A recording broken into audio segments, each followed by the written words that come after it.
À 65 ans, Clémentine Célarié est toujours aussi passionnée par l'amour, la vie et le théâtre.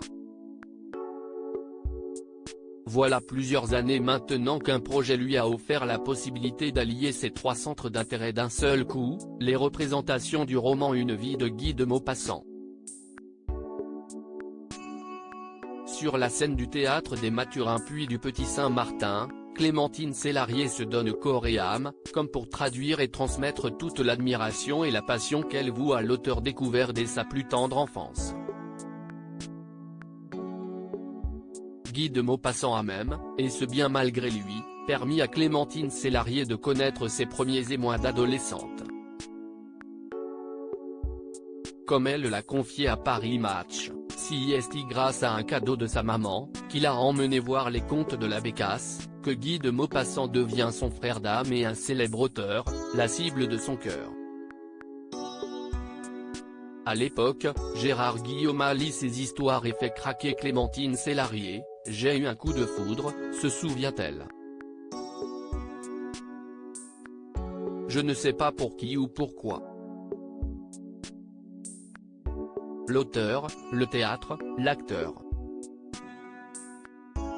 Clémentine Célarié n'est qu'une adolescente quand Gérard Guillaume a déjà bien entamé sa vie d'adulte. Totalement sous le charme et bercée par l'amour et la passion, elle lui envoie des lettres exaltées. Il avait 40 ans, Jeanne avait 16, il ne me répondait pas vraiment. La jeune femme de l'époque a fini par lâcher l'affaire pour vivre pleinement sa vie.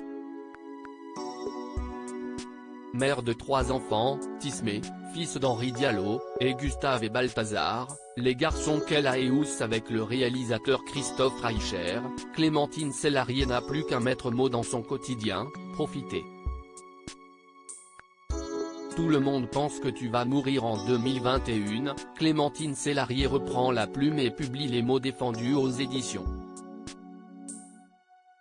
Dans cet ouvrage, la comédienne se livre à cœur ouvert sur le combat qu'elle a mené en secret contre le cancer du côlon qui l'a frappé fin 2019, « Quand tu dis que tu as un cancer, tout le monde pense que tu vas mourir.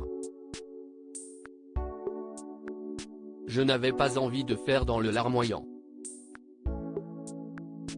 Son public n'est pas au courant avant la sortie de son livre, ses proches non plus. Du moins au début avant qu'elle ne soit grillée par un mail, je râlais contre la chimio. J'ai essayé d'en rigoler, de dire que c'était juste un polype, mais plus je mentais, plus je m'enfonçais. Depuis, un de mes fils m'appelle la petite cancéreuse, racontait-elle à Ciné Télé Revue.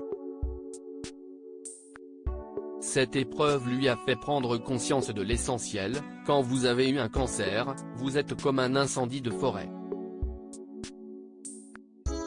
Quand vous êtes guéri d'un truc comme ça, vous êtes tellement reconnaissant à la vie qu'on ne va pas perdre du temps. L'actrice vit désormais à 100 à l'heure et elle a bien raison.